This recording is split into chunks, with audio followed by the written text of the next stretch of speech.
일타 강사와 함께하는 경제일타 해법. 오늘은요, 혼돈의 중국 시장을 짚어주실 분입니다. 전병서 중국경제금융연구소장님 모셨습니다. 어서 오세요. 안녕하세요. 중국경제금융연구소의 전병서입니다. 먼저 중국 정부에 대한 이야기 좀 나눠보겠습니다. 리커창 총리가 얼마 전에 이제 사망을 했습니다. 이 사람이 어떤 사람이었는지, 우리가 왜 이 사람의 사망에 좀 주목을 해야 하는지 좀 이야기를 해주시자면요. 중국은 별로 주목을 안 한 것 같은데 최근 10년 동안 그 시진핑과 보조를 같이 맞춰서 중국 경제를 운영했던 책임자였다, 그렇게 볼 수가 있고, 그래서 중국이 G2로 확실한 자리매김을 하는데도 도움이 됐지만, 최근 3년간을 놓고 보면 코로나 위기가 있으면서 중국 경제가 거의 2%대까지 떨어졌던 그런 이제 경험을 하게 만들었던 사람인데요. 경제적인 이유보다가도 이제 리커창의 사망은 아무래도 정치적인 이유를 조금 봐야 될 것 같아요. 그래서 중국은 9,600만 명의 공산당원들이 있는데, 그 5년에 한 번 당대회를 해요. 거기서 이제 한 3,000명의 대표를 뽑고, 그 3,000명 중에서 205명의 중앙위원이라는 사람을 뽑는데, 그것도 많죠. 그러다 보니까 24명의 이제 축구팀 두 팀 정도 되는 그 정치국원을 뽑습니다. 근데 거기서 베스트 7을 뽑아요. 일본이 주석이 되고 일본이 총리가 됩니다. 우리는 중국이 일당 독재, 시진핑 1인 독재를 한다고 얘기를 하지만, 실제적으로 보면 중국은 집단지도 체제야. 30년간 그렇게 돼 있고, 그래서 7명의 상무위원 중에서 4사람을 몇 명을 집어넣냐 하는 것이 권력입니다. 그래서 4명을 집어넣게 되면 이제 집권하는 것이고, 중국은 정치 계파가 크게 봐서 3가지가 있어요. 그래서 30년 전에 그 장쩌민 주석이 길로는 상해 출신의 인재, 상해방이라고 그러죠. 그리고 중국의 공산당이 9,600만 명이지만, 중국 공산당에 가입을 우리처럼 핸드폰으로 5,000원 내면 가입할 수 있는 게 아니고, 14세부터 28세까지인가 그 공산주의 청년단이라고 하는 그 예비공산당에 들어가서 충성심을 인정받아야 정식 공산당원이 돼요. 근데 그 사람들이 거의 한 8, 9천만 명 되는데, 그 출신들이 한계 정파를 형성하는데, 거기에 지난 정권 때 후진타오, 이번 정권 때 리커창, 이 사람들이 바로 그 공청단파의 이제 출신들의 정치 세력이 있고, 중국이 건국하면서 이제 그 건국에 큰 공로를 세운 건국 공신들의 아들, 딸, 자녀, 며느리, 사위, 그리고 부총리급 이상의 고위직급의 이제 자제들, 이런 사람 한 5천 명이 바로 퇴자당했는데, 리커창 총리는 최근 10년 동안에 그 공청단파의 실질적인 넘버원, 이제 그렇게 왔었기 때문에, 리커창 총리의 사망은 이제 공청단파의 어떻게 보면 몰락이라면 몰락이고 힘의 약화라면 약화. 역대 중국의 총리들은 다 엘리트들이에요. 중국의 청와대 북경대를 나온 이제 정말로 그 누가 봐도 야 이럴 정도의 사람들인데, 이번에 시진핑 3기 정부의 총리는 그런 그 명문대학 엘리트 코스를 그런 사람이 아니에요. 그 시진핑 주석의 비서 출신의 총리가 지금 온 거죠. 리커창 총리 같은 경우는 시진핑과 어떻게 보면은 갈등 관계에 있었던 총리고, 이번에 새로운 총리는 시진핑과 상하 관계. 그래서 리커창 총리를 수재 총리라고 하면, 지금 리창 총리는 실세 총리, 이제 그렇게 볼 수 있는데, 수재 총리하고 실세 총리가 어떤 성과를 낼지, 그게 이제 극명하게 비교가 되겠죠. 그렇다면 앞으로 이제 중국은 조금 어떻게 변할지 이런 게 좀 궁금하거든요. 전 세계가 다시는 궁금하죠. 근데 그래서 이제 과거 같으면 중국은 그 세계 계파가 어떤 형태로든 연립의 형태로 정권을 유지하는 집단지도 체제에서, 이번에는 시진핑 3기 정부에서는 7명을 전부 이제 시진핑의 사람으로 치웠어요. 7대 0으로. 그래서 그런 얘기를 하죠. 독재는 이제 필망하고 독재는 반드시 부패를 부른다. 중국의 앞날이 굉장히 어둡다. 이런 얘기들이 작년, 금년 이제 쏟아져 나왔죠. 그래서 저는 약간 다르게 보는 것이, 그 독재가 그런 이제 필망이나 부패를 가려면 일정한 시간이 경과되고 난 다음번에 이제 나타나는 일이고, 오히려 독재 초기 국면에서는 이제 잘해보려고 하는 의욕들이 넘치고 또 성과를 내야 되기 때문에, 오히려 이제 긍정적인 효과들이, 개발 독재가 이루어질 가능성이 있어 보여요. 그리고 지금처럼 전 세계가 다 시장이 실패한 상황에서 정부가 들어가서 깊이 관여를 해야 되는 상황에서는 그 독재 성격이 강한 정부가 오히려 위기 탈출에서는 조금 유리한 점이 있을 것 같다. 그 최근 한 3년을 보면 중국의 GDP 성장률이 툭툭 떨어져서 2%까지 떨어져요. 그래서 물론 거기는 3년 동안 거의 봉쇄에 가까운 코로나의 이제 영향이 있었지만 또 하나 정치적으로 보면 이제 넘버원의 주석과 넘버투 총리 간의 갈등이 있었어요. 그래서 중국은 뭐 직무 분장으로 보면 정무하고 외교는 주석이 담당을 하고 경제와 행정은 총리가 담당하는 그런 역할 분담이 되어 있어요. 근데 이제 뭐 코로나가 극성을 부리다가 좀 잠잠해지니까 리커창 총리가 전국에 있는 10만 명의 공무원들을 이제 줌으로 불러놓고 회의를 했죠. 그래서 이제 코로나 좀 잠잠하니까 민생에 집중하고 코로나 방역을 너무 세게 하지 마라. 그랬더니 그 다음 날 바로 이제 시진핑 주석이 무슨 소리 하냐. 이게 위생이 제일 중요하고 사회 안정이 중요한 하지 마. 그리고 이제 경제가 나빠지면은 맨 먼저 다치는 사람이 가난한 사람들 풀뿌리 경제죠.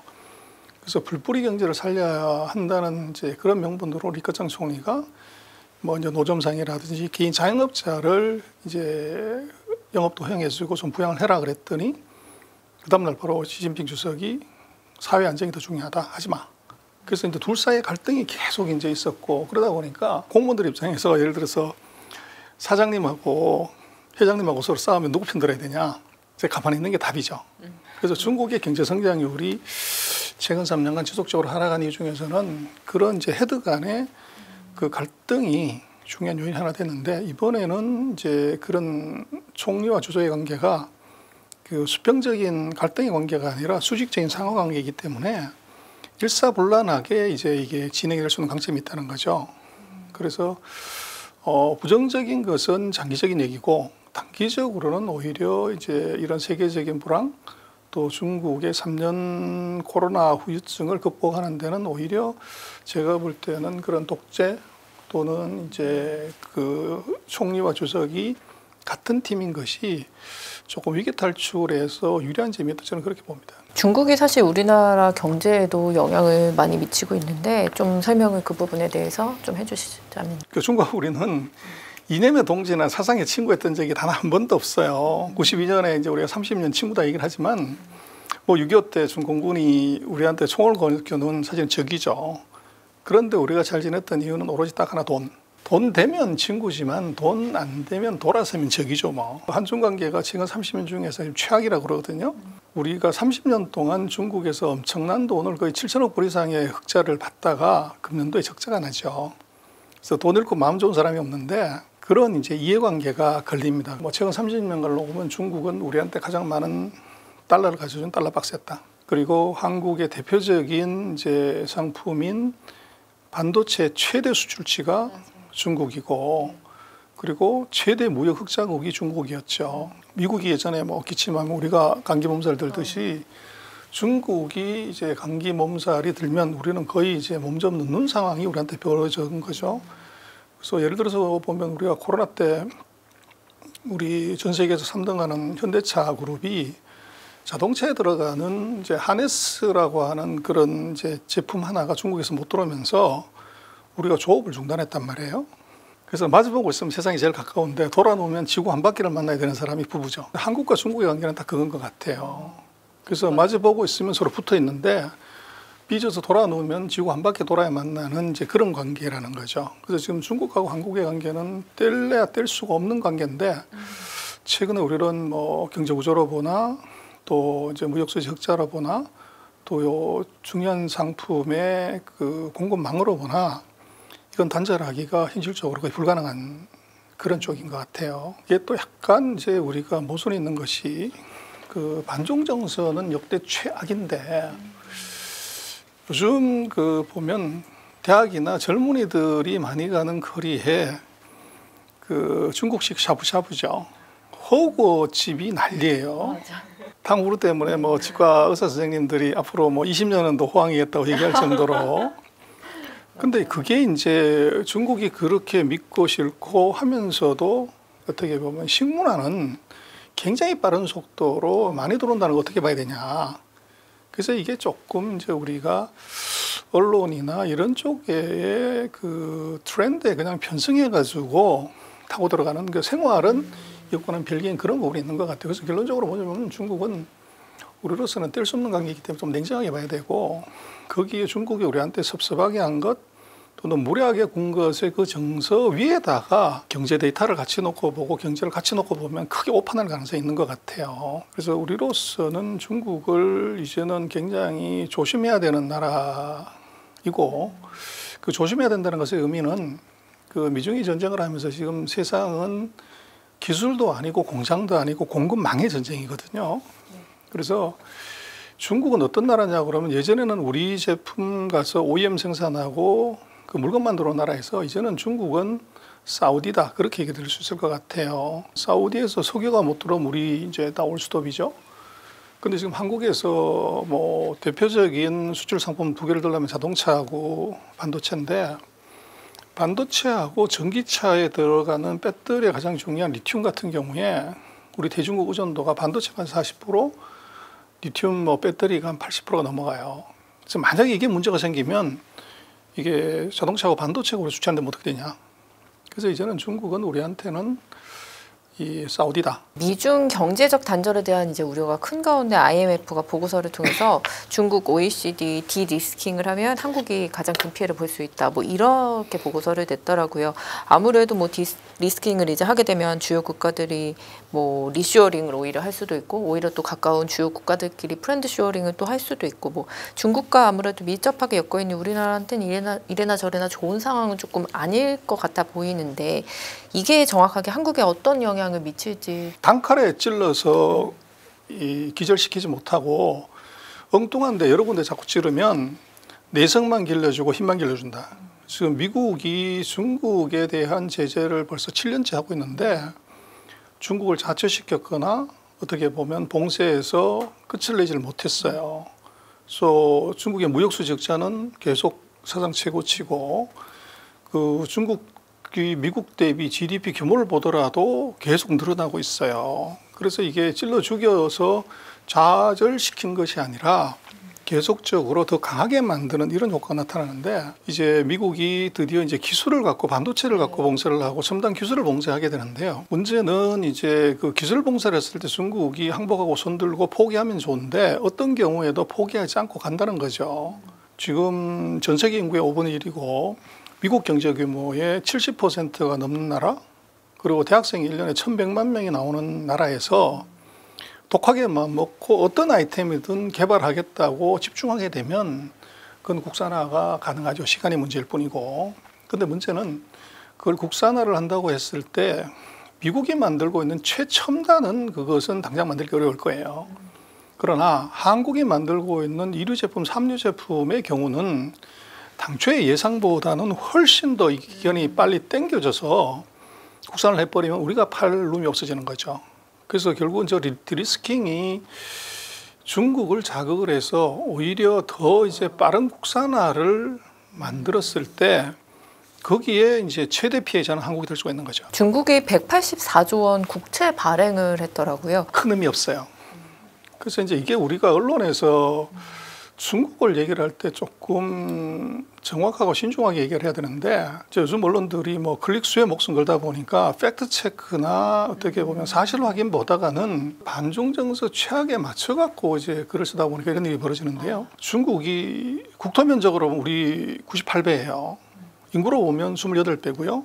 경제 규모로 보면 11배가 더 커요. 그러면 모든 중국의 데이터를 우리나라와 같이 비교해서 이제 우리가 체감하게 하려면 거기다 최하 10을 나눠야 돼요. 184조가 아니라 18조 4천억이라고 봐야 되는 거죠.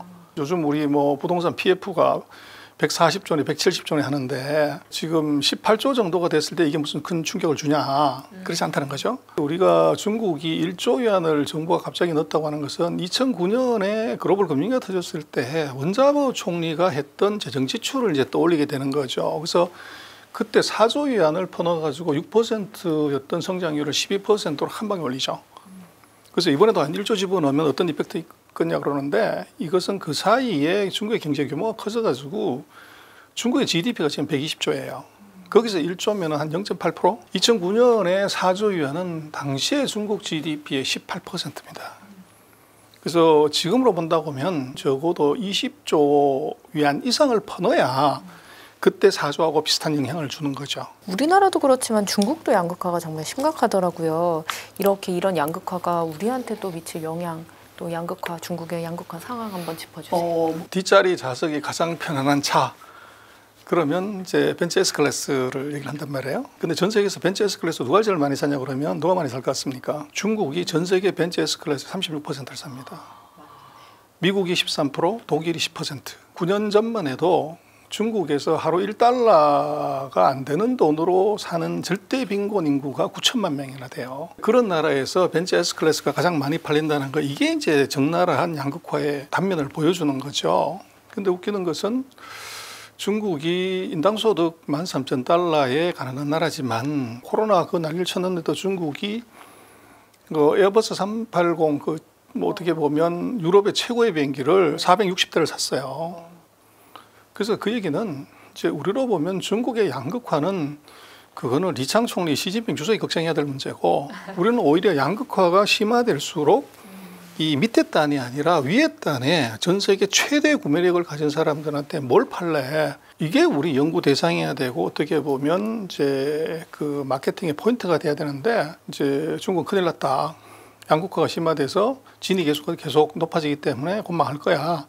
거기에 이제 자꾸 포커스를 하는 것 같아요. 그래서 그게 그 우리로서는 그 돈 안 되는 실리하고 거리가 먼 이제 레토릭에 많이 빠져서 얘기를 하고, 실제적으로 이제 돈을 버는 것에 있어서는 우리가 너무 이제 무시하거나 무지하거나 이제 이런 경향이 있는 것 같아요. 정서적으로 중국을 바라보지 말고 이것을 좀 냉정하게 바라보면 지금 우리가 언론에서 많이 얘기하고 있는 이것과는 굉장히 다른 그림이 있는데, 그것을 너무 이제 감정적으로 정서적으로 접근하다 보니까 그 중국은 굉장히 위험하고 이제 어떻게 보면 들어가면 안 되고 이제 끝난 나라다, 이렇게 이제 그 보는 것 같아요. 우리나라도 참 부동산이 난리인데 중국 쪽도 좀 궁금하더라고요. 작년과 올해 중국 부동산 현황 좀 짚어주시고, 정말로 뭐 위기일까, 뭐 이런 내막도 좀 설명해 주세요. 제가 볼 때는 제 중국의 부동산은 아마 금년 7월 달이 바닥이었고 이제 위로 회복이 돼 가는 과정으로 보여지는데요. 그래서 중국이 7월 달에 그 비구이엔이라고 영어로 컨트리 가든 그 시골 정원이라는 회사 하나가 부도가 났어요. 그거 부도가 나면서 부동산 위기로 오고 금융 위기로 오고 경제 위기로 오는 걸로 이제 거의 논리가 똑같이 해갖고, 그래서 월스트리트저널부터 중국 40년 끝났다, 뭐 중국은 시한폭탄이다, 곧 망한다는 얘기가 7월달, 8월달에 쏟아져 나왔죠. 근데 지금 이제 9월달이 지나고 10월에 중국 GDP가 나왔어요. 그래서 4.9가 얼마가 나오고 나서는 이제 서로가 다가 이제 중국 GDP 전망치 올리느라고 난리예요. 그래서 이제 그것의 근본적인 이유는 제가 볼 때는 중국의 부동산 위기라고 그 알려졌던 비구엔이라는 회사가 이게 중국의 내수 경기를 살렸다, 저는 그렇게 보는데, 그 비구엔이 이 동기가 돼서 전 세계가 주목하게 되면서 중국 정부가 나서가지고 경기 부양책을 쓴 거죠. 8월 달에 보니까 중국 정부가 한 달에 내수 경기 부양책을 28개를 내놨어요. 그건 최근 제가 20년 동안 본 중국 경제에서 없던 일입니다. 그래서 그게 이제 이 내수 경기를 오른쪽으로 바로 틀게 만드는 계기가 됐고, 거기 이제 부동산이 있는데, 부동산이 이제 얼마나 심각하냐, 왜 문제가 됐냐 하는 것은 정부가 규제해서 그런 겁니다. 그래서 우리는 지금 뭐 부동산 문제잖아요. 우리도 가격 무지 떨어졌고 뭐 갭 투자한 거 난리 났고 하는데, 중국은 우리하고 약간 다른 것이, 우리는 돈을 너무 많이 빌려줘서 이걸 갖고 갭 투자하느라고 이게 문제가 된 건데, 중국은 3년 동안 돈을 안 빌려서 대출을 안 해줘서 부도가 난 겁니다. 그래서 2014년부터 2020년까지 중국이 거의 부동산 가격이 4배 가까이 올랐어요. 그러다 보니까 그건 어느 정부든 그건 규제를 해야죠. 근데 통상 중국은 규제를 할 때 한 9개월에서 16개월 정도 규제를 하고 항상 풀었어요. 근데 이번은 2021년부터 내리 3년간 규제를 해버린 거죠.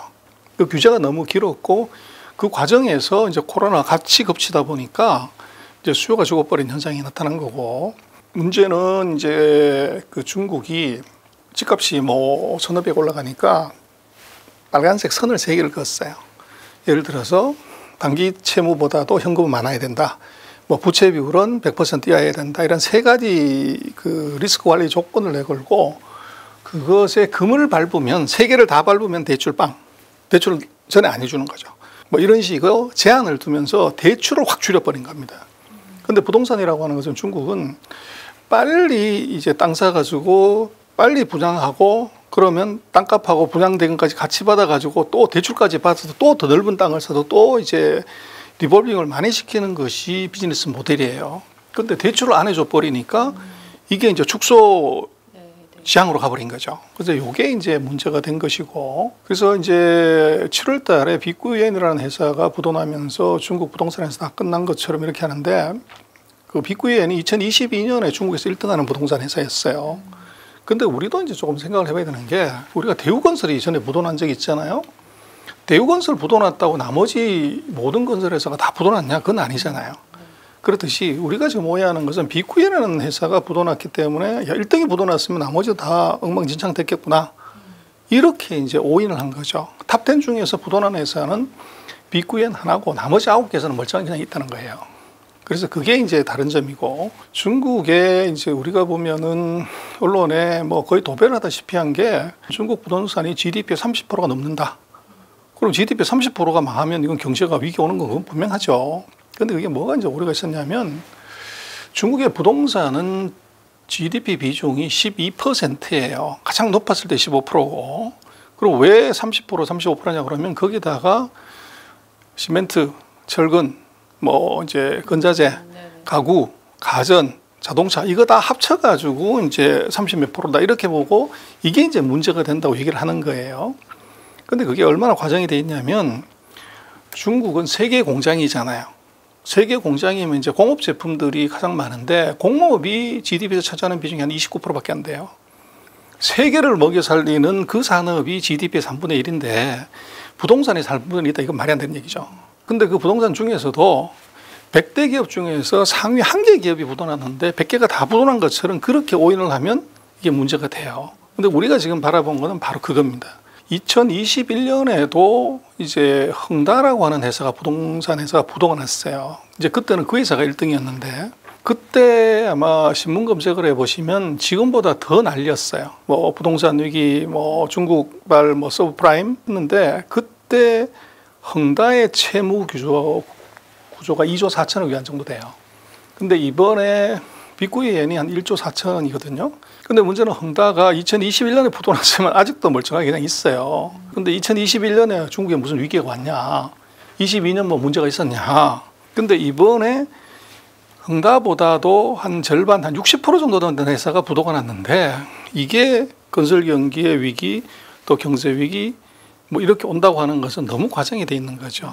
그래서 제가 볼 때는 그 중국의 부동산 위기를 너무 과장해서 썼다. 그래서 첫 번째는 30%, 35%가 아니라 12%밖에 되지 않고 100대 부동산 회사 중에서 부도난 것은 1등 회사지만 나머지 9개, 탑10 중에서 9개는 그냥 살아있다는 거예요. 그리고 정부가 이 부동산에 문제가 생기면서 최근 3년 동안에 했던 모든 규제를 8월달, 9월달에 다 없앴어요. 아까도 말씀드렸지만 중국의 부동산 문제는 상대적으로 조금 쉬운 것이 우리는 돈을 너무 많이 풀어서 이 돈이 돌아다니면서 버블을 만들어가지고 문제가 되는데 중국은 돈줄을 죄가지고 이제 부동산 가격이 떨어지고 건설회사가 자금줄이 막혀갖고 부도가 난 거예요. 그럼 이거는 대출 한도를 높여주고 대출을 늘려줘 버리면 상대적으로 이제 한국이나 이쪽보다는 훨씬 쉽게 부동산 문제를 풀 수 있어요. 그래서 제가 볼 때는 중국의 그 부동산 경기는 굉장히 아이러니지만 7월에 비구이엔이 이자 지급 부도를 낸 것이 이것이 터닝 포인트다. 중국이 무슨 경기 부양책을 첫 번째 왜 안 내냐 이런 게 하나 있고, 두 번째는 조금 중국을 관심 있게 본 사람들 부양책을 20개, 30개를 냈는데 왜 숫자가 안 나오니? 중국이 큰일 났어. 그래서 그래. 이렇게 이제 많이 얘기를 하죠. 근데 그거는 우리도 예를 들어서 기재부가 어떤 정책, 부동산 정책을 하나 했을 때 바로 그 다음날 효과가 나나요? 경제정책은 최하 3개월에서 6개월이 지나야 실물 경제에 영향을 미치는 것이지, 중국이 8, 9월 달에 부동산 규제책 다 풀고 지원책 냈는데 그 10월 달에 바로 숫자로 확 나타난다고 그러면 그거는 뭐 우리나라 같은 이제 작은 나라도 3개월, 6개월 걸리지만 중국은 우리 11배 되는 나라란 말이에요. 그게 한 달 만에 나오냐 이거죠. 그럼 제가 볼 때는 최소한 11월이나 12월에 돼야 정말 이 정책 효과가 나오는 것이 조금 더 길게 보면 내년 2월 달 정도? 그래서 3개월에서 6개월 뒤에 이걸 판단을 해야 되는데 그거를 우리가 안 하고서 이제 정책 냈는데 왜 숫자 안 나오냐고 이제 10월 달에 난리를 친 거죠. 그래서 제가 볼 때는 조금 우리가 중국이라는 나라를 이제 선글라스 끼고 보는 경향이 너무 강하다. 중국은 망했다, 망한다는 걸로 전제를 깔고 가면은 이제 거기에 맞춰가지고 데이터를 보는 거죠. 근데 문제는 정말 중국이 그런 위기라고 하면 그 미국이 중국하고 이제 저렇게 난리를 쳐야 될 이유가 있냐를 봐야죠. 그래서 미국이 그 AI 때문에 그 반도체 규제를 했죠. 그래서 예를 들어서 뭐 14나노 이하 반도체는 공급하지 말고 뭐 이렇게 했다가 이 중국이 하웨이가 7나노짜리 칩을 갖고서 핸드폰을 만들었어요. 그래서 미국이 난리가 난 거죠. 그래서 이제 그보다 더 낮은 그레이드의 것도 다 규제를 해야 된다. 2차 규제를 하자고 이제 얘기가 나오니까 아이러니하게도 거기 반대하는 사람들이 튀어나온 거죠. 그래서 미국의 반도체 협회, 이 미국 반도체 기업들이 사장들이 때로 몰려가 가지고 데모를 한 겁니다. 그래서 이거 중국 더 이상 규제하면 안 된다. 이유는 뭐냐 그러면 예를 들어서 퀄컴 같은 회사, 우리 핸드폰에 들어가는 칩의 거의 독점적인 회사는 자기 매출액의 63%를 중국에 해요. 대부분이 중국. 그렇죠. 그래서 거기를 맡기는 순간에 자기 회사 매출액이 반토막 나는 거죠. 진짜 미국의 적이 중국이냐 그게 아니고 미국의 적은 미국 안에 있다는 겁니다. 근데 그러면 왜 이제 이 미국의 기업인들은 그런 모순된 행동을 보이냐 그러면 결국은 기술은 시장을 못 이긴다. 그래서 팀쿡이 왜 중국 예쁜 전략에 그렇게 가냐. 앨런 머스크 마찬가지로 왜 공장을 짓냐. 이건 아주 심플해요. 전 세계 최대의 전기차 시장이 미국이 아니라 중국이라는 거죠. 작년에 미국이 99만 대를 샀는데 중국이 작년에 전기차를 680만 대를 샀어요. 그리고 미국의 핸드폰 가입자 수가 한 4억 한 5천만 정도 되는데 중국의 핸드폰 가입자 수가 17억 5천인가 그래요. 미국의 4배 가까이 된다고. 그러니까 애플 입장에서는 그렇죠. 안 갈 수가 없죠. 이게 정부가 뭐라고 하든지 간에 이제 CEO들은 가가지고 용벼천가를 부르는 거죠. 이게 모든 것이 공급 과잉일 때는 이것은 기술이 갑이 아니고 시장이 갑이다. 그렇게 보면 중국이 가진 그런 이제 14개 인구가 가진 구매력, 이게 이제 미국과의 관계에서 이제 미국이 정부가 하는 얘기하고 기업이 하는 행동이 이제 굉장히 모순하는 효과가 나타나는 것 같아요.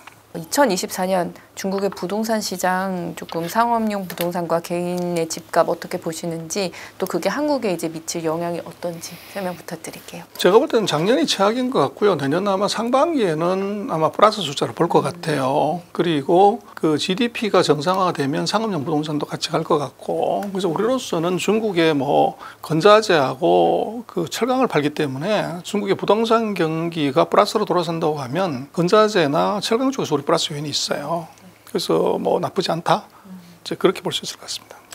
중국이 성비 문제로 골머리를 앓고 있다고 하더라고요. 혼인율과 출산율, 우리나라도 워낙 심각한데 중국이 또 어떤 상황인지 짚어주세요.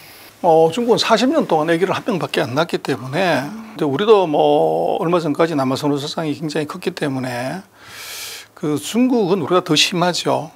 그래서 중국의 그 청년층에서 보면 남녀 성비가 1대 1.15까지 가요.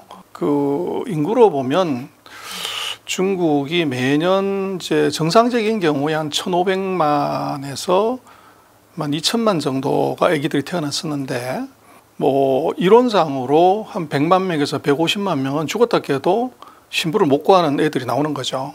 그래서 우리 같은 경우도 뭐 이제 그 동남아나 이제 외국인 신부를 이제 많이 모셔오는 게 이제 원어부도 해법이지만, 문제는 이제 150만에서 200만의 처녀를 한 나라에서 수입을 한다? 이건 진짜 국가 간의 문제가 될 수 있을 정도로 심각을 해요.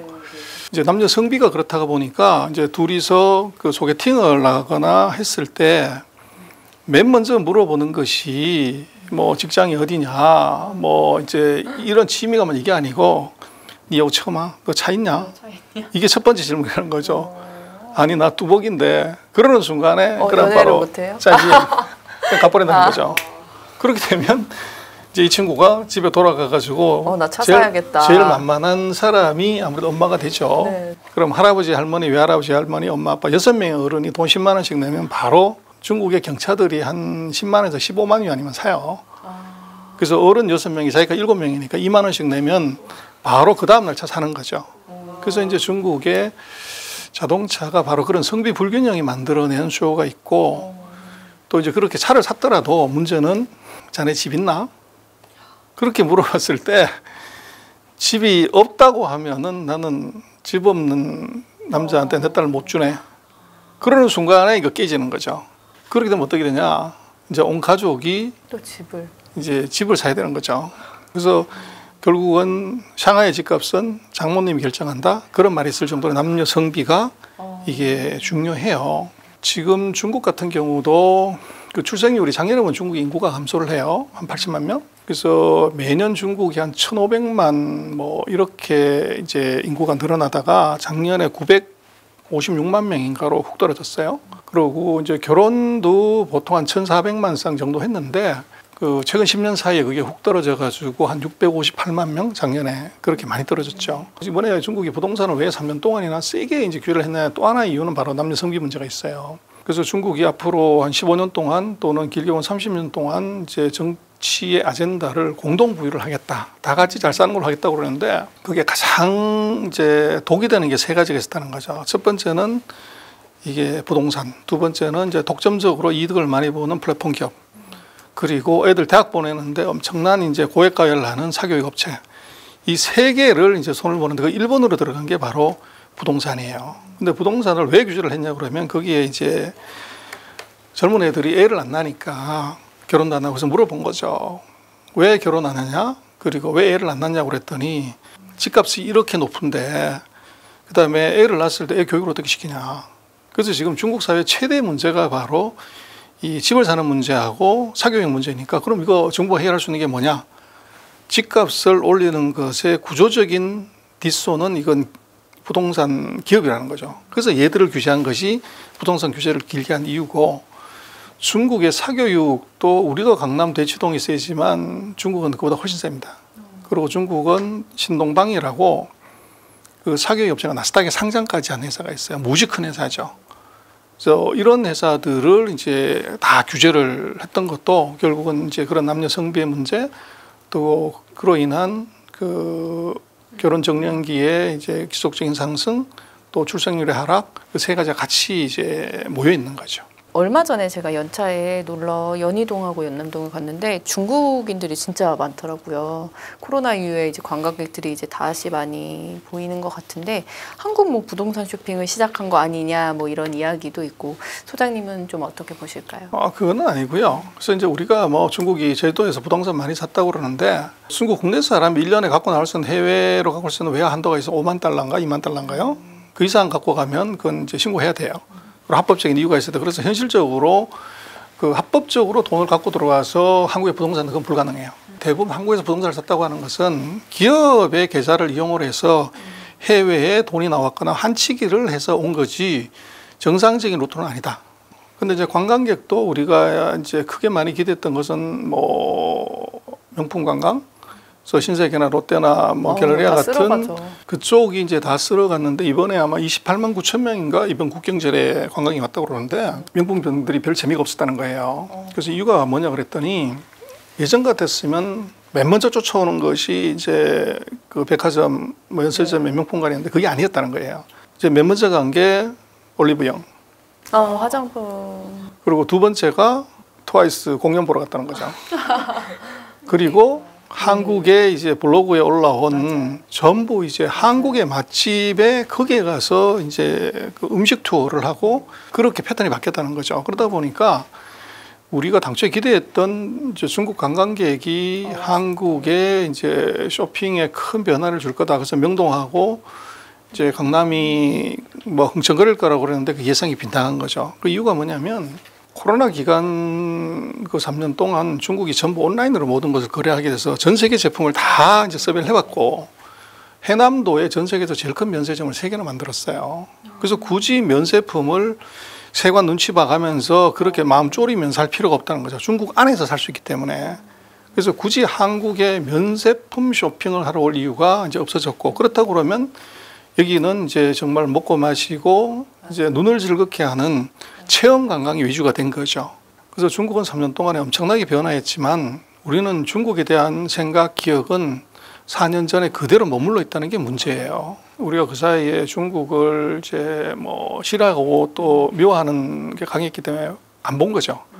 그 사이에 중국은 엄청난 변화를 했고, 또 최근 3년 동안 세계 최강하고 3년간 바이든 정부들은 싸웠잖아요. 그런데도 뭐 죽었거나 이러질 않단 말이에요. 그러다 보니까 이 사람들의 내부적인 그런 자긍심 이런 게 이제 굉장히 올라갔다는 거예요. 그래서 그런 것들도 우리가 이제 중국을 대할 때 좀 다르게 봐야죠. 아까 경기 부양에 총력을 기울이고 있지만 뭐 중국이 당장에 이제 효과는 없다. 시간을 두면 이제 좀 나타날 거다 이런 이야기를 해주셨는데, 이런 중국의 움직임이 이제 뭐 한국 또 글로벌 시장에 좀 미치는 영향은 어떨까요? 그래서 내년도를 보면은 뭐 유럽하고 미국은 이제 경기 하강으로 깊이 들어갈 가능성이 높고, 상대적으로 중국은 이제 매를 먼저 맞았기 때문에 먼저 경기 하강이 들어가기 때문에 턴이 오히려 빠른 거죠. 그래서 아마 내년도에 아마 세계 경제의 기여도는 아마 중국이 제일 커질 가능성이 높아요. 그래서 이제 중국을 내년에 우리는 좀 잘 봐야 되는 이유는 그 3년간에 억눌렸던 것이 이제 금년 7월 달을 계기로 해서 이게 풀어지는 그 과정이 있고, 그 상대적으로 미국이나 유럽 같은 경우들은 이제 경기가 이제 확실하게 바닥으로 들어가는 과정이기 때문에 그 미인 투표라고 그러지 않습니까? 놓고 보면 중국이 상대적으로 조금 더 이제 나아 보이는 이제 그런 상황이 올 것 같아요. 정부는 인정하지 않는 것 같긴 한데, 미중 싸움이 이제 길어지면서 고래 싸움에 새우등 터진다, 한국이 새우등 터진다 이런 이야기가 많더라고요.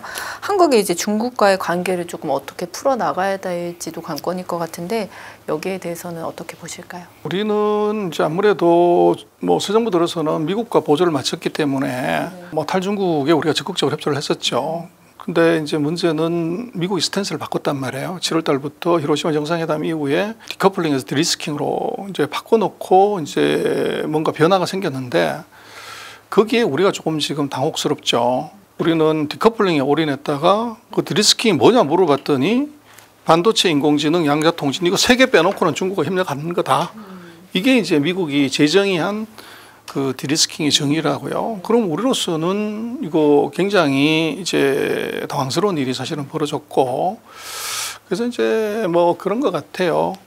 그 중국이라는 나라가 아까도 말씀을 드렸지만 우리가 뗄래야 뗄 수 없는 나라인데, 그 왼발을 잘 쓰는 사람 또 오른발을 잘 쓰는 사람, 오른쪽으로 공을 잘 넣는 사람들은 다 선수라고 얘기를 하죠. 근데 손흥민 선수 같은 경우는 오른발도 잘 차지만 왼발도 오른발처럼 똑같이 사는 거, 양발을 다 쓰는 거, 그걸 보고 고수라고 얘기하죠.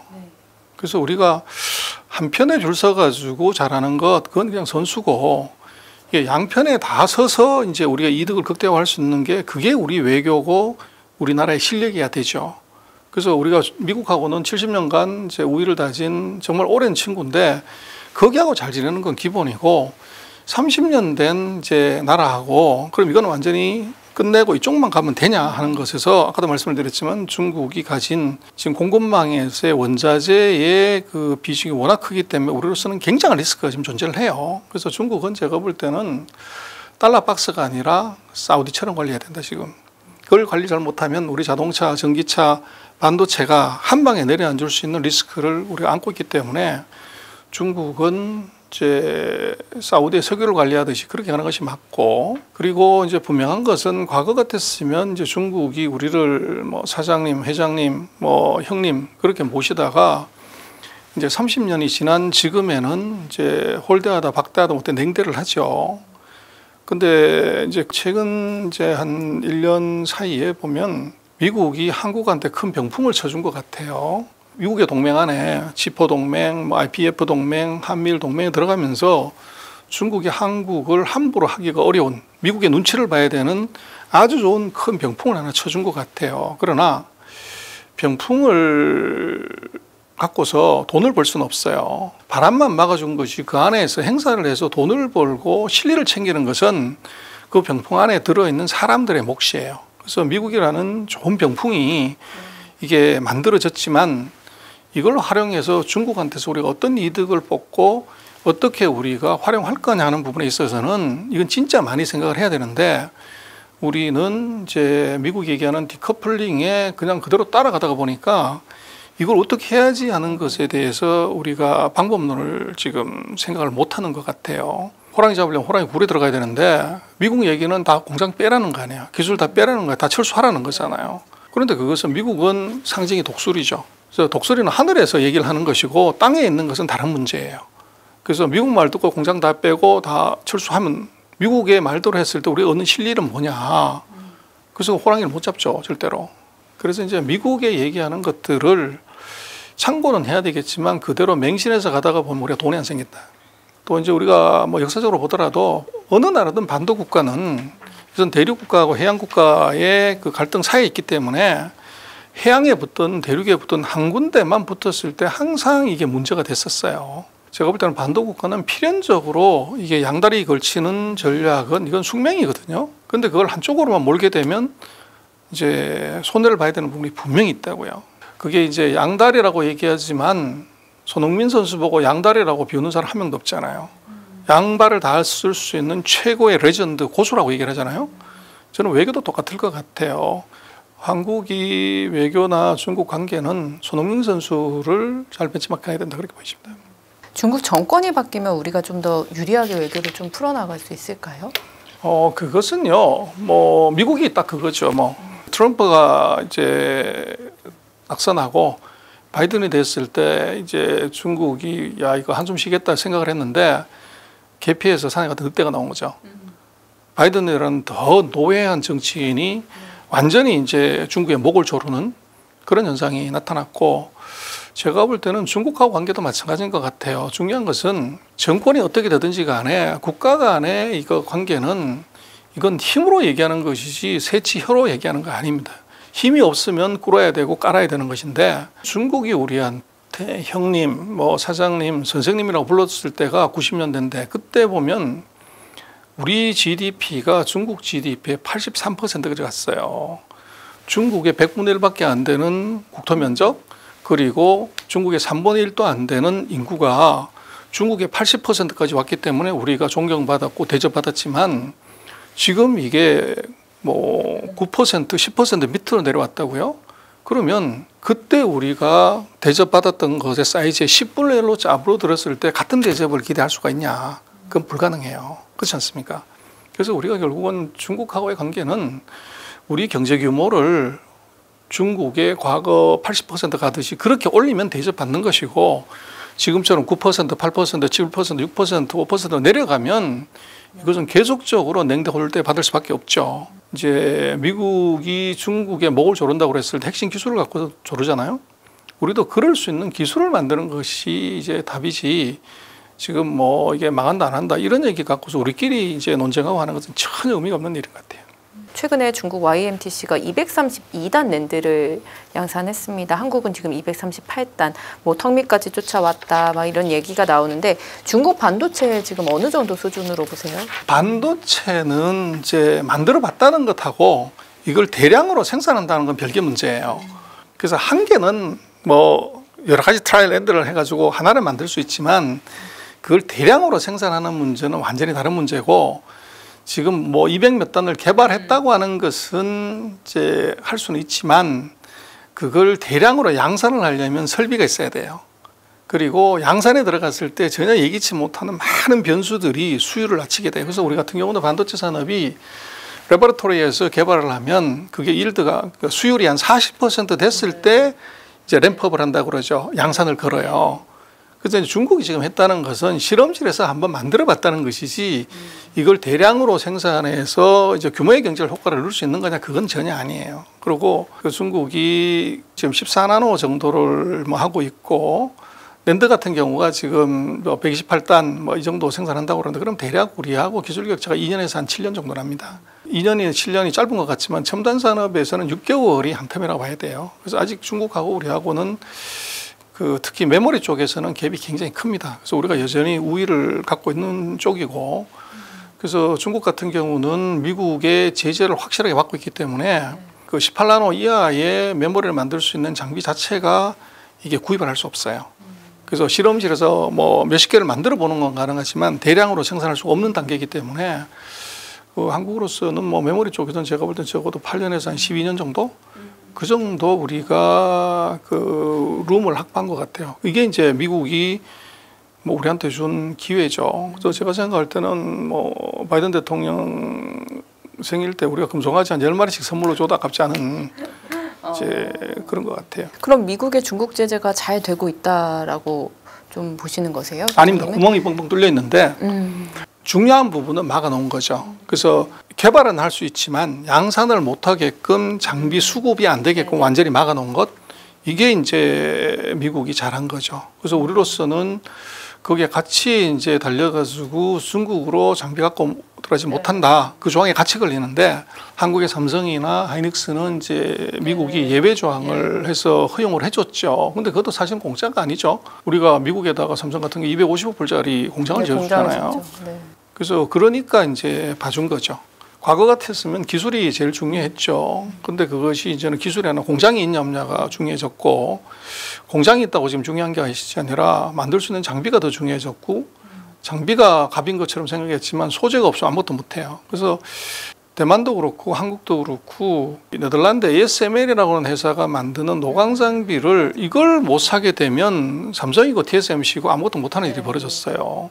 그러다 보니까 지금은 공급망 전쟁이 아이러니하게도 미국이 가진 기술 공급망에서 이제는 자원 공급망으로 전쟁터가 이전이 되는 바람에 이 자원을 가진 나라가 갑이 되는 이제 그런 현상이 이제 벌어진 거죠. 그러다 보니까 우리로서는 기술도 있고 공장도 있고 지금 기계도 있는데 우리로서는 제일 중요한 것이 원자재를 확보를 못하면 이게 다가 이제 허당이 된다는 거죠. 그래서 우리 지금 앞으로의 방향은 소위 말하는 자원 외교, 공급망 외교, 이걸 어떻게 잘하냐가 앞으로 우리가 이제 가공무역을 하는 대한민국으로서는 정말로 정치하고 외교가 포커스해야 될 분야죠. 한국만이 갖고 있는 전 세계 유일한 무기가 있다, 이런 얘기를 소장님께서 하셨다고 하더라고요. 무엇인가요? 그래서 제가 뭐 한 2달 전에 그 한국 반도체 슈퍼 전략이라고 하는 제목의 반도체 쪽 책을 하나 썼는데요. 지금 미중의 전쟁은 이거는 반도체 전쟁이거든요. 그래서 그런 관점에서 놓고 보면 한국은 지금 인텔하고 마소하고 같은 급이다. 마이크로소프트하고.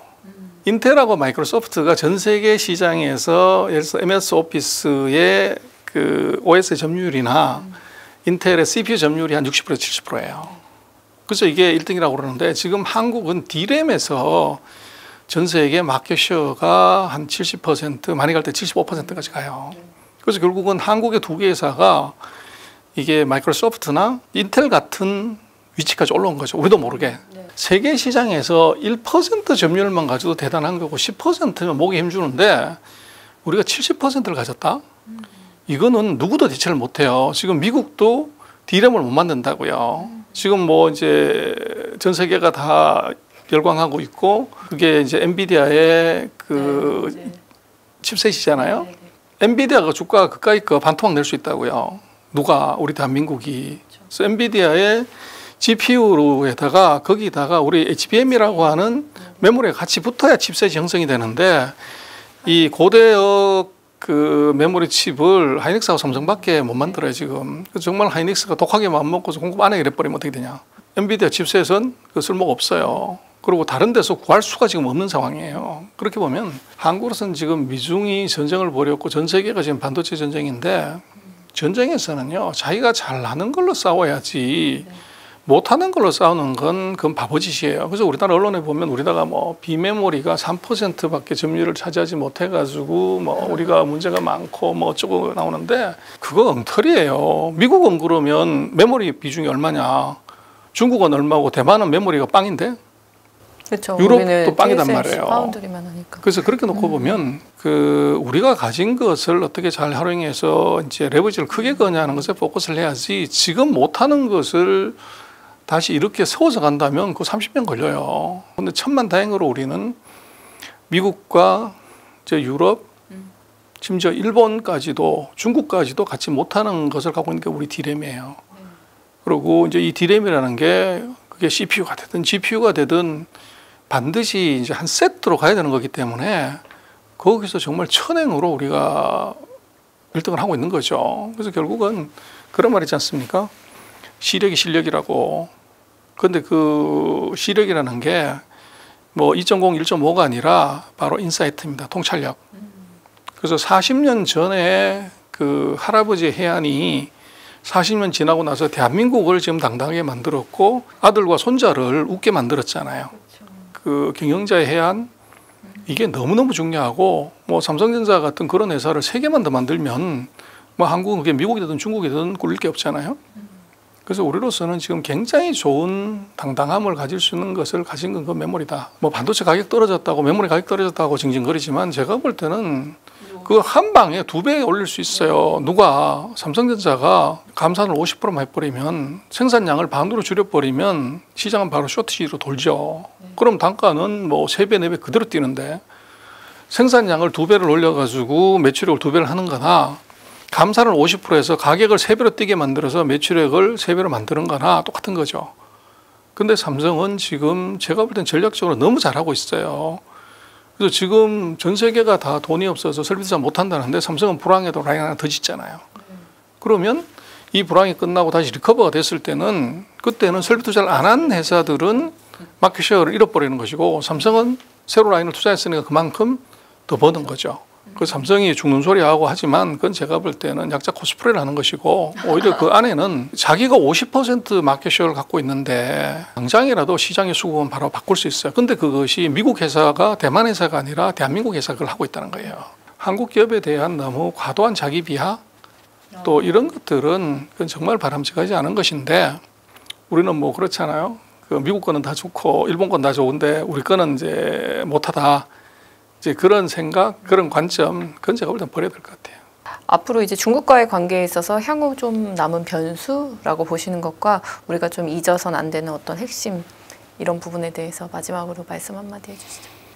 중국은 이제 어떻게 보면은 우리로서는요 전 세계에서 가장 잘 나가는 나라라고 볼 수 있어요. 뭐 싸우면서 졌는다는 말이 있잖아요. 왜 중국 사람들은 한국 화장품을 그렇게 많이 좋아했을까? 왜 중국 사람들은 한국 가요를 좋아했을까? 그걸로 보면 제가 볼 때는 우리는 중국을 읽는 눈이 있는 것 같아요. 촉이 있는 것 같아요. 그래서 우리로 생각했을 때 국군 군가 1번 사나이로 태어나서의 작곡가가 중국 사람이다 그러면 그거 우리 군가로 채택할 수 있을까요? 근데 중국은 우리로 쳤을 때 육군 군가 1번 사내로 태어나서의 작곡가가 한국 사람인데 그걸 중국 군가 1번으로 채택을 했다고요. 우리는 중국인을 봤을 때 그 사람들이 뭐를 원하는지 중국인의 심금을 울리는 음률이 뭔지를 우리는 알고 있다는 거죠. 그게 우리 강점이고 중국하고 우리가 위도가 같아요. 위도가 같다는 건 뭡니까? 기온도 같고 계절도 같아요. 그럼 거기 자라는 동식물이 같으면 거기서 먹는 것도 같죠. 그렇게 되면 사람의 피부까지 사실 같다 보니까 중국이 한국 화장품을 썼을 때 최대의 강점 트러블이 없다는 거예요. 피부 트러블이. 그 얘기는 뭐냐면 한국이 중국을 공략할 수 있는 이 내재되어 있는 많은 정보가 우리한테 있어요. 근데 이거를 이제 어떻게 활용을 해서 이 중국에서 벌고 실리를 챙기냐는 것은 이건 조금 이제 우리가 생각을 해야 되는 것이고 그러려고 하면은 중국에서 이제 다른 사람한테 이긴다, 윈 한다는 게 잉이라는 글자인데 근데 잉이라는 글자 맨 위에가 망자입니다. Don't forget, 잊지 말아라. 중국이 우리한테 섭섭하게 무례하게 했던 걸 잊어버리면 안 되는 거고요. 그 두 번째 글자가 밑에 입구자가 들어가 있어요. 커뮤니케이션입니다. 이게 말이 안 되는데 이게 장사가 되겠냐는 거예요. 그래서 한국에서 많은 기업들이 중국 가가지고 사기당했다. 뭐 뒤통수 맞았다 그러는데 그러면 이제 그 회사한테 물어보면요. 첫 번째 현지법인 대표가 중국어 대시냐고 한번 물어보세요. 두 번째로 그 현지법인 대표가 중국에서 공부한 적이 있는지. 근데 우리가 미국이나 일본이나 유럽을 현지 주재원 보낼 때는 다 거기서 공부한 사람, 현지 언어가 되는 사람을 보이는데 중국은 그렇지 않아요. 그래서 이 입구자 커뮤니케이션이 안 되면 안 되고요. 그 다음번에 보면 다룰 자가 있어요. 밑에 시간의 속성이 있어야 돼요. 우리는 빨리빨리잖아요. 중국 절대 안 됩니다. 그래서 일정한 정도의 시간을 가져야 되고 그 가운데 보면 조개 폐차가 있는데 돈은 순리대로 벌어야 돼요. 그리고 그 맨 끝에 보면 평범할 범자가 있는데 평상심을 잃으면 안 된다는 거예요. 중국이 자기네를 이기려고 하면 첫 번째 잊지 말고 커뮤니케이션 능력을 키워야 되고 시간의 숙성을 기다려야 되고 순리대로 돈을 벌어야 되고 이게 평상심을 가져라는 게 요게 중국이 가르쳐주는 이 중국에서 성공의 답이에요. 해외 유학생 중에서 한 10%가 가장 많은 숫자가 우리 한국 유학생이에요. 한국 기업들 같은 경우는 제가 중국에서 성공하고 싶고 중국을 이기고 싶으면은 회사의 매출액만큼 중국 유학생을 써라. 중국 비즈니스를 하는 회사에 전체 그 구성원의 인구 비례로 중국에서 대학 나온 사람이 몇 명인가를 파악을 해보면 그 회사가 성공했는지 실패했는지 금방 알 수가 있습니다. 그래서 우리로서는 중국은 뭐 버리려고 해도 버릴 수 없고 또 버리기에는 또 너무 아까운 나라고 또 우리가 중국에 대해서 아까 말씀드린 역사적으로도 굉장히 많은 이 정보하고 촉을 갖고 있고 또 지금도 많은 인재를 갖고 있는데 이거를 잘 활용을 해서 어떻게 보면 우리 신뢰를 챙기는 것 이게 우리가 너무 취약한 거죠. 그런 말이 있지 않습니까? 돈을 앞에 놓고서는 적을 미워하지 말라고. 그래서 중국하고 우리는 철저하게 이것은 이해관계지 이념이나 사상의 동지가 아니에요. 그러면 우리가 냉정하게 흥분하지 말고 중국을 바라보면 거기서 많은 허점, 구멍 그리고 우리 답을 찾을 수 있을 것 같습니다. 네, 오늘 소장님 모시고요. 중국에 대한 깊이 있는 이야기 한번 나눠봤습니다. 소장님 오늘 말씀 감사합니다. 예.